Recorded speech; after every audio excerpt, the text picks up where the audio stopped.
Hi everyone, I'm Jessica Dahl. Today I'm sharing with you the unseen work of being a social influencer.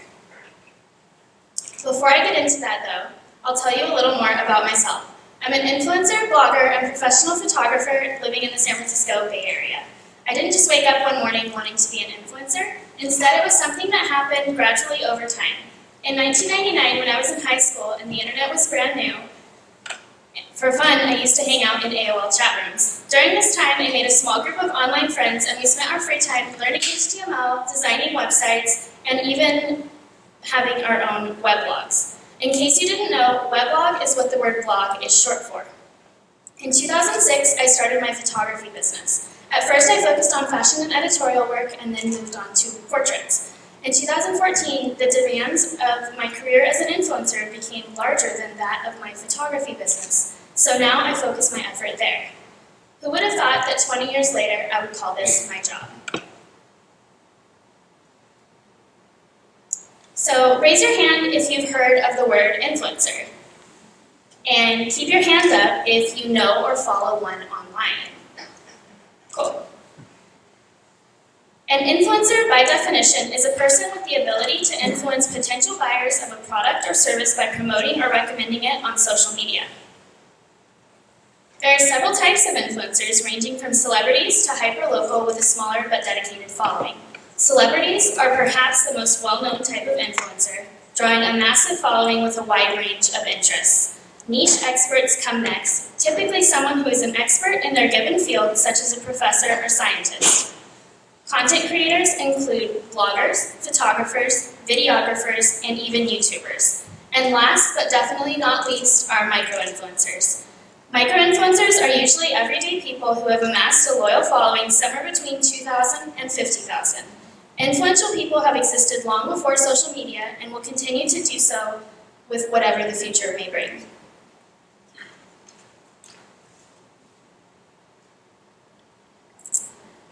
Born from a combination of my last name and the word Hei, which means and sounds like hi in Danish, Heidal is my travel, life, and style brand inspired by simple modern living. The brand is a reflection of my own life and interests. My most popular content includes travel light packing lists, city guides, minimalism, home decor, and even posts about my wardrobe.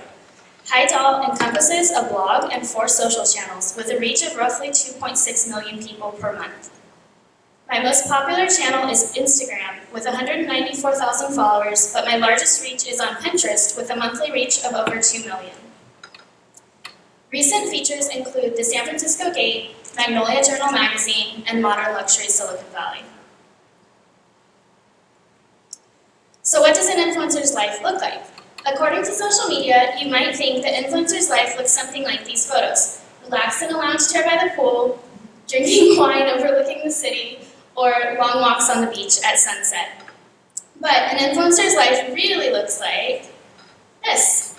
Carrying gear on a hot beach en route to get a shot, stooped over photographing food, or hanging out of a car to make sure that I get the photo that I need. As an influencer, it is not my job to share the work that goes into creating the content that I post. It's my job to inspire others to do as I do or use the products that I'm using. In my own packing list posts, I don't often share that 75% of my suitcase is usually gear, nor do I talk about the long hours I put in to make everything work. My job as an influencer does not involve simply fulfilling the role of an influencer, but fulfilling as many roles as it takes to get the job done to the best of my ability. Some of these jobs include researching trends, planning content across multiple platforms, styling and photography, editing images, writing blog posts, articles, and social media captions, managing partnerships, negotiating pay, and whatever else it takes.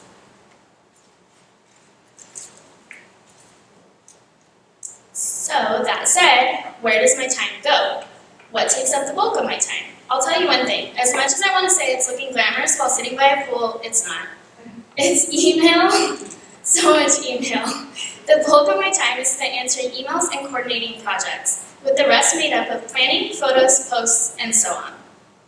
A single blog post can take up to 4 hours to write, depending on how in-depth it is, and when I write a photo for Instagram, it usually takes about an hour. Although my blog has changed names and designs over the years, this is what my blog looks like now. It's very image heavy and functions as a long-form extension of my social media content. My blog following grew when posts that I wrote about packing lists went viral on Pinterest. It is a good idea to have a blog because it's the only place on the internet that's truly yours, a place where your content can live permanently. Because of search engines, your content will have longer staying power here, and oftentimes PR agencies or companies that want to work with influencers will find me through my blog in search results. While my blog to-do list is long, it differs from social media in that the content is longer form and takes much longer to produce. After a post is complete, I then have to take the time to promote it across all of my social media platforms. This is my Instagram account. I started it in 2012, and my account has evolved and grown over the years. I try to keep it cohesive and maintain an authentic aesthetic with the goal of posting original content on my feed once per day. I also use Instagram as a tool to get the attention of brands that I want to work with by tagging them in photos or reaching out directly. As far as my Instagram stories, I use them as more of a behind-the-scenes look into my day-to-day life. I joined Pinterest in 2012 and have used it both as a tool to save my favorite content and as a way to share content from my own blog. My following grew with the consistent use and interaction with the community, so much so that I work directly with Pinterest to help plan events and help shape the future of the platform. While I only have around 30,000 followers on Pinterest, my account reaches over 2 million people every month. Pinterest is very visual, like Instagram, but since people are more actively looking for information, a great deal of my blog referral traffic comes from this platform. My social media to-do list is also long, but is heavier on engagement within the community and being able to condense a story down to a single image and caption. Do you get an idea of what that takes? Good. Now multiply that across 4 social media platforms. With all of the work that goes into my job, you might wonder how I make money, and there's a few different ways. A brand partnership is when a brand gives you a product or service and pays you to post about it. They can also gift you those things in lieu of payment for what is known as an in-kind partnership. My first partnership was in 2014, and since then I've partnered with over 100 different companies. Some recent partnerships to note are Samsung, Tesla Motors, IKEA, and Blue Bottle Coffee.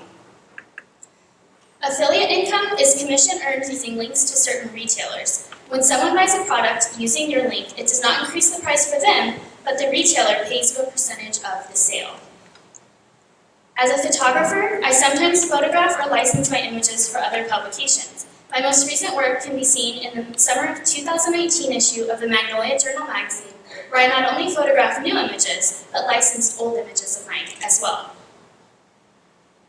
And lastly, sometimes I'm paid to model for other brands and host or make appearances at events. Being able to host a store opening for one of my favorite brands was one of my most memorable jobs last year.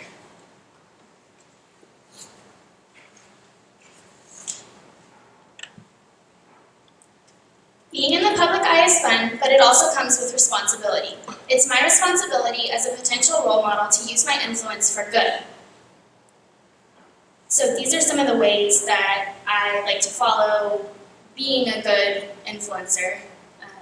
When a product or service is gifted or sponsored, you should always disclose your relationship with the company or brand.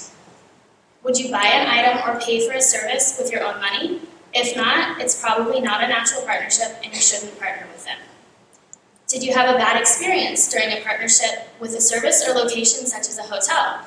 You can stay honest about it in a tactful way. Editing images is fun, but I've seen people who edit their photos so much that they're unrecognizable in person. This sets an unrealistic expectation for followers and isn't a healthy image to project. My personal guideline is that if something takes less than a week to go away, it can be edited. And lastly, I've heard of influencers who will rent private jets that never leave the runway simply for photos to fake a lifestyle that they aren't living. This isn't honest for yourself or your followers. Stay true to yourself and you'll feel much more fulfilled with your work. If all of that sounds great and you still want to do what I do, go for it. I have a few tips to help you along the way. Treat your online presence as a business from the start. Define your brand and stay true to yourself. Create a cohesive experience and post regularly so that people trust and know what to expect from you. You should be on major social platforms, but if you only want to be on Instagram, you can still include long-form content on a blog. Diversify your income. I utilize multiple income streams so that all of my eggs are never in one basket. Invest in your business as you would invest in yourself. Never stop learning and keeping up with the times. 10 years ago, I never would have guessed that Instagram would make up most of my work, but here I am. In short, being an influencer is a cool job, but it's also a lot of work. Thank you for listening to my TED Talk.